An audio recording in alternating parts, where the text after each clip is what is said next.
How to hook up DVD or VHS player on Roku TV.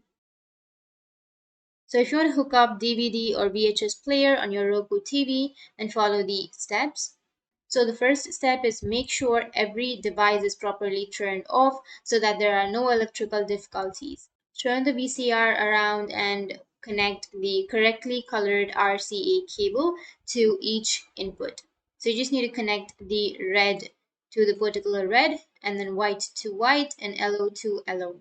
And then you can turn on the VHS or VCR player and connect the other end of each RCA cable to the outlets on the side of your Roku TV.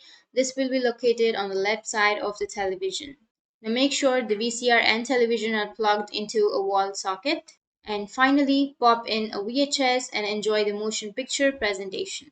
So in this way, you can add a DVD or you can add a VHS or anything. And if you have any questions, feel free to comment below.